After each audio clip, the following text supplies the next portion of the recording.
Assalamualaikum, myself Talha Salim, and I am your biology instructor from V Tuitions, which is the first free learning platform for the students of Pakistan. Here you can access to Word files, basically lectures, PowerPoint, and you can also take quizzes on our website, which is vtuitions.com. So let's continue to our topic. Last time we were discussing about enzymes, और मैंने आपको बताया कि enzymes क्या होते हैं, क्यों ज़रूरी हैं। फिर मैंने आपको उनका मैकेनिज्म का भी बताया, की लॉक मॉडल भी मैंने आपको एक्सप्लेन किया, इंड्यूस्ड रेट मॉडल पे फिर आपको ले गया। और then I discussed about the factors which were affecting the activity of an enzyme. तो अब चलते हैं लेक्चर 2 की जानिब, which is inhibition and classification of enzymes. So ये आज की आउटलाइन है। आज हम एंजाइम इनहिबिशन पढ़ेंगे और देन उट्स की types. Also, we will discuss about feedback inhibition and we will classify the enzymes on the basis of types of reaction and then on the basis of substrate. So first of all, enzyme inhibition. अब मैंने आपको enzyme का पूरा बता दिया कि enzyme क्या होते हैं और क्यों ज़रूरी हैं। तो एंजाइम की एक्टिविटी भी इनहिबिट होती है बाय एन इनहिबिटर मॉलिक्यूल। यानी एंजाइम अब नॉर्मली तो अपना काम परफॉर्म करते हैं, लेकिन कभी कभी और अक्सर ऐसा हो भी जाता है कि एंजाइम की एक्टिविटी रुक जाती है due to some other molecules which are called inhibitor. So इसी वजह से a component which inhibit the activity of an enzyme is called enzyme inhibitor and the process is called enzyme inhibition. अब enzyme inhibition की तीन types होती हैं। The first one is the competitive inhibition, the next is the non competitive and third one is the uncompetitive inhibition. मैं तीनों को आपको बताता हूँ। सपोज कि ये एक एंजाइम मौजूद है और इस एंजाइम में ये इसकी एक्टिव साइट है। अब इस एक्टिव साइट पे एक सबस्ट्रेट मॉलिक्यूल ने अटैच होना है, विच इज दिस। और क्या होता है कि सबस्ट्रेट मॉलिक्यूल के अटैच होने से पहले ही एक और दूसरा मॉलिक्यूल आता है और वो मॉलिक्यूल आके इस एक्टिव साइट पे अटैच हो जाता है। तो अब क्या हुआ, ये कंपटीशन डेवलप हो गया कि कौन सबसे पहले एक्टिव साइट से अटैच हुआ। तो यहाँ पे दूसरा जो भी मॉलिक्यूल अटैच हुआ, ये क्या है, ये कि एक इनहिबिटर है। और इनहिबिटर का काम क्या है कि इनहिबिटर किसी भी रिएक्शन को इनहिबिट करेगा, यानी एंजाइम कोई रिएक्शन करवा रहा है, इनहिबिटर्स वो रिएक्शन को इनहिबिट करवा देंगे। तो यहाँ पे ये सबस्ट्रेट मॉलिक्यूल जो था वो अटैच नहीं हो पाया और उसकी जगह कोई दूसरा मॉलिक्यूल अटैच हो गया सब on the active site. It is called competitive inhibition. The next one is the non-competitive inhibition. Non-competitive inhibition again, suppose ये एक एंजाइम मौजूद है और इस एंजाइम में, यहाँ पर आपको पता हो कि एंजाइम में एक्टिव साइट के अलावा भी कुछ जगहें होती हैं जहां पर एंजाइम अपना रिएक्शन परफॉर्म करवाते हैं। तो suppose this site is called allosteric site, यानी जरूरी नहीं है कि एंजाइम के अंदर सिर्फ एक ही एक्टिव साइट हो, बल्कि एंजाइम के अंदर मल्टीपल ये एक और साइट भी होती है जो एक्टिव साइट की तरह ही होती है, बल्कि जबकि ऑपोजिट होती है। लेकिन हर कोई ऐसा समझता है कि एक्टिव साइट के ऑपोजिट ही हमेशा मौजूद होती है, तो ऐसा नहीं है। एक्टिव साइट के ऑपोजिट हमेशा एलोस्टेरिक साइट नहीं होती। अब ये allosteric site other than active site होती है। तो सपोज यहाँ पे कोई मॉलिक्यूल एक, या इन शॉर्ट में कहूँ, यहाँ पर इनहिबिटर अटैच हो गया। अब ये इनहिबिटर जो अटैच हुआ है, वो इनहिबिटर क्या करेगा कि ये इस एंजाइम की शेप को चेंज कर देगा। यानी कि एंजाइम की शेप चेंज हो गई अब कुछ इस तरह। तो अब जो मॉलिक्यूल यहाँ पे, जो सबस्ट्रेट ने आके यहाँ पे अटैच होना था, वो यहाँ पर अटैच नहीं हो पाएगा क्योंकि यहाँ पे शेप चेंज हो गई है। तो इस वजह से ये कहलाता है नॉन कॉम्पिटिटिव इनहिबिशन, यानी ये कि उसने कॉम्पिटिशन नहीं किया बल्कि शेप ही डायरेक्ट चेंज कर दी। Third one is the uncompetitive inhibition. Uncompetitive inhibition कहते हैं कि अगर कोई भी इनहिबिटर, एक इंटरमीडिएट जो प्रोडक्ट बनते हैं, अगर आपको याद हो एंजाइम सबस्ट्रेट कॉम्प्लेक्स में, याद रखें कि एंजाइम और सबस्ट्रेट रिएक्ट कर रहे थे और फिर बना रहे थे enzyme substrate, and then enzyme product बन रहा था और उसके बाद फिर एक प्रोडक्ट बन रहा था। तो ये सारी चीज में, इसमें बीच में मैंने कहा था आपको, प्रोडक्ट्स, इंटरमीडिएट प्रोडक्ट बन रहे थे जो अनस्टेबल होते हैं, कुछ देर के लिए रहते हैं। तो ये inhibitor is in intermediate product, यानी ईएस कॉम्प्लेक्स जो होता है, एंजाइम सबस्ट्रेट कॉम्प्लेक्स, उससे बाइंड हो जाता है। तो फिर ये क्या करता है कि ये एंजाइम को प्रोडक्ट बनाने नहीं देता। अब इनकी लाजमी तौर पे जरूरी नहीं है कि ये एक हार्मफुल प्रोसेस है, इनहिबिशन हो रही है, एंजाइम को रोक रहे हैं। तो इसका आपकी बॉडी में भी बहुत फायदा होता है। ये मैं आगे एक्सप्लेन करूंगा in the significance of enzyme. फिलहाल के लिए आप ये देखेंगे कॉम्पिटिटिव इनहिबिशन की एग्जांपल ये है कि पेनिसिलिन एक एग्जांपल है कि penicillin is a competitive inhibitor which blocks the enzyme responsible for constructing the cell wall. तो उससे क्या होगा कि आपका जो भी मेडिसिन है वो ज्यादा आसानी से एक्ट कर सकती है। और फिर ये कॉम्पिटिटिव इनहिबिशन का प्रोसेस, ये प्रोसेस रिवर्सिबल है, यानी यहाँ पे सबस्ट्रेट मॉलिक्यूल हट भी सकते हैं, सबस्ट्रेट कह रहा हूँ सॉरी, इनहिबिटर हट भी सकते हैं अगर आप सबस्ट्रेट मॉलिक्यूल ज्यादा इंक्रीज कर देंगे। यानी सपोज आपने 3 सबस्ट्रेट के बजाय 6 सबस्ट्रेट ऐड कर दिए, तो अब क्या होगा कि ये सबस्ट्रेट की क्वांटिटी इंक्रीज करने से अब इनहिबिटर के पास कम चांसेस हैं कि वो कॉम्पिटिटिव इनहिबिशन कर सके। तो यहाँ पे प्रोबेबिलिटी, ये चांसेस, ये लाइकलीहुड कम हो गए। नॉन कॉम्पिटिटिव इनहिबिशन जो है उसकी एग्जाम्पल में फीडबैक इनहिबिशन आता है, जो मैं आगे एक्सप्लेन करूंगा। तो ये सारी टाइप्स ऑफ इनहिबिशन थी कि किस तरह एंजाइम की एक्टिविटी इनहिबिट होती है बाय डिफरेंट प्रोसेसेस। तो competitive, non competitive and the last one is uncompetitive inhibition. अब चलते हैं अगली स्लाइड की जानिब, विच इज फीडबैक इनहिबिशन। तो अब मैंने कहा अनकॉम्पिटिटिव इनहिबिशन की एग्जांपल क्या है, फीडबैक इनहिबिशन। अब इस तस्वीर में गौर करें, ये एंजाइम मॉलिक्यूल है और इसकी एक्टिव साइट है अगेन। इस एक्टिव साइट पे एक सबस्ट्रेट मॉलिक्यूल ने आके अटैच होना है। सबस्ट्रेट मॉलिक्यूल इस एक्टिव साइट पे अटैच हो गया, ये एंजाइम 1 है। अभी इसने एक इंटरमीडिएट प्रोडक्ट बनाया, यानी एंजाइम सबस्ट्रेट कॉम्प्लेक्स। तो ये इंटरमीडिएट प्रोडक्ट बनाया विच इज ए, और ये ए क्या करेगा, ये ए प्रोडक्ट किसी दूसरे यानी एंजाइम 2 पे जाके अटैच होगा। फिर क्या होगा कि एंजाइम 2 एक और प्रोडक्ट बनाएगा which is another intermediate substrate, and it is now refer to as, हम इसे कह सकते हैं प्रोडक्ट बी। अब ये एंजाइम थर्ड पे जाके अटैच होगा, और थर्ड पे जाके अटैच होके अब फाइनल प्रोडक्ट यहाँ पे बन गया। अब क्या होगा कि ये एंड प्रोडक्ट जो है वो किसी दूसरे एंजाइम की बेसिकली इनहिबिशन करवा देगा, यानी वही एलोस्टेरिक वाला कॉन्सेप्ट के किसी एलोस्टेरिक साइट पे अटैच हो गया और उसने शेप चेंज करवा दी। तो यहाँ पे अब सबस्ट्रेट मॉलिक्यूल अटैच ही नहीं हो सकता। तो यहाँ पे आप देखें and product he itself act कर रहा है एज एन इनहिबिटर।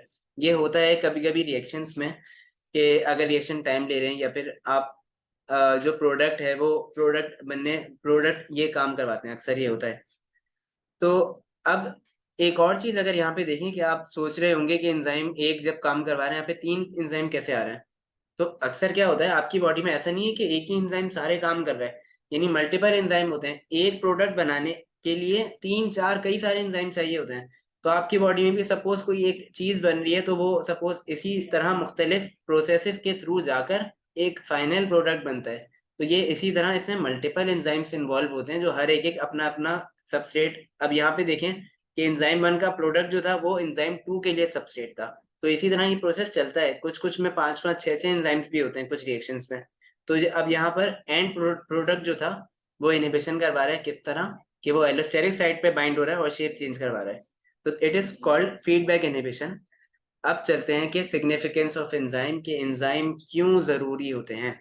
मैंने थोड़ा बहुत लेक्चर 1 में बताया था आपको, थोड़ी हल्की फुल्की बात कही थी, लेकिन अब एंजाइम का मैं ये कह सकता हूँ कि आप जैसे use as a strategy in drug discovery for the treatment of diseases such as inhibitor blocking proteins और एंजाइम।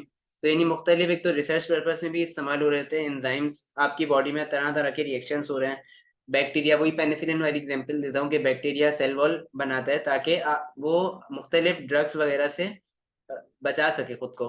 तो वो इनहिबिटर क्या होगा, इनहिबिटर उस बैक्टीरिया के एंजाइम पे जाके इनहिबिशन करेगा और सेल वॉल बन नहीं पाएगी, तो आपका ड्रग लाजमी आसानी से जो भी ऑर्गेनिज्म है उसको किल कर सकता है। तो इसी तरह ये मुख्तलिफ ड्रग डिस्कवरी की स्ट्रेटजीज में इस्तेमाल होते हैं एंजाइम।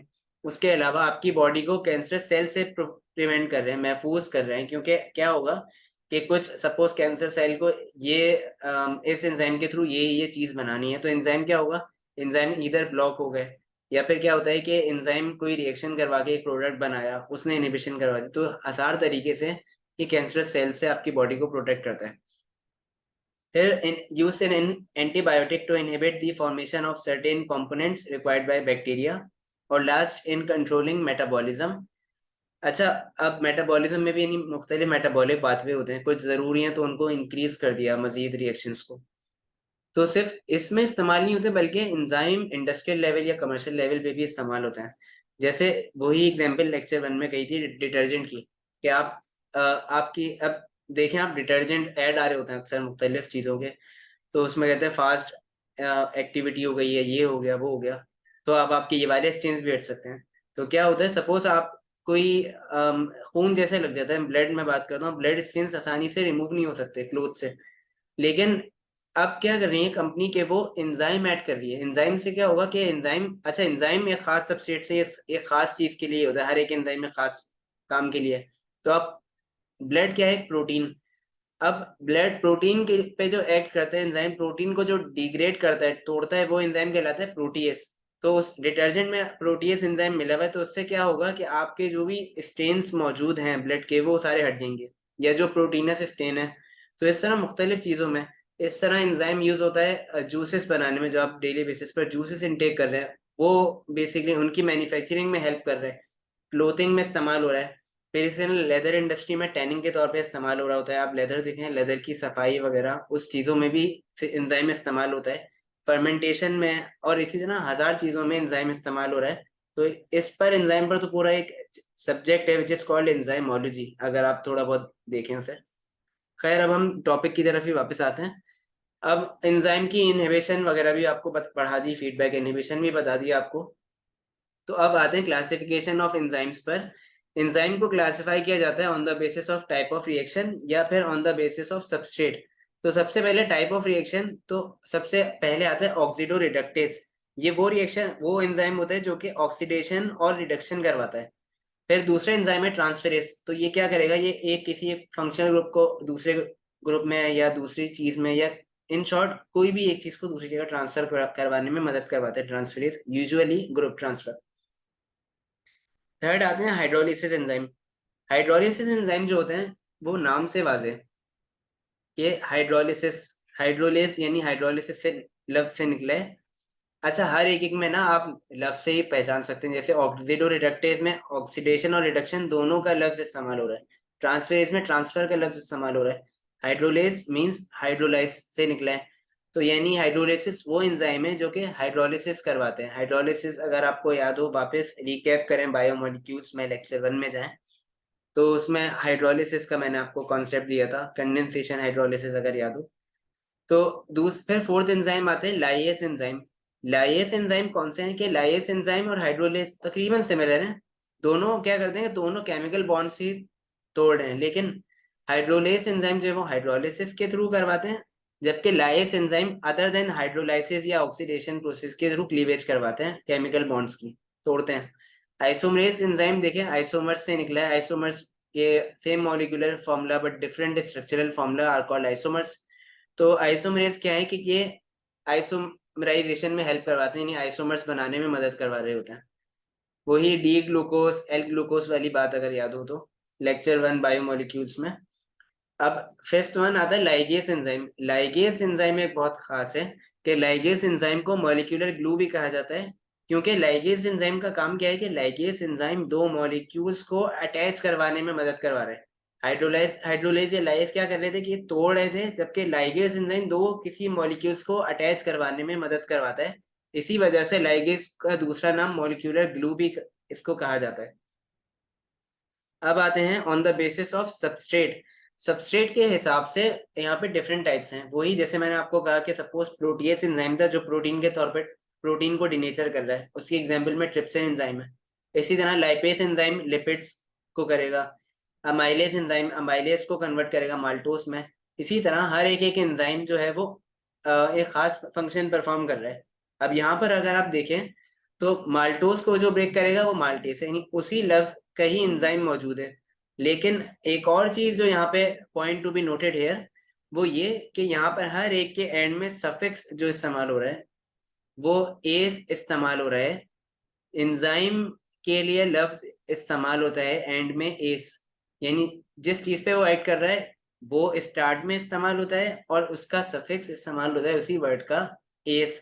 एस कहीं पे भी अगर आप देखें लिखा हुआ, तो उसका मकसद यही होता है कि एंजाइम है। तो ये एंजाइम को पहचानने के लिए आसान तरीका है। और यहाँ आज के लिए लेक्चर सिर्फ इतना ही था। यहाँ पे आपका चैप्टर भी एंड होता है, chapter 2 enzyme. So if you have any question, you can ask on WhatsApp community. You can also subscribe to our channel on YouTube, and to download our lectures or PowerPoint or to take quizzes, you can visit our website, which is vtuitions.com. You can also support us on Facebook, Instagram, Twitter, LinkedIn and TikTok. फिलहाल के लिए मुझे दीजिए इजाजत. अपना बहुत सारा ख्याल रखें. अल्लाह हाफिज.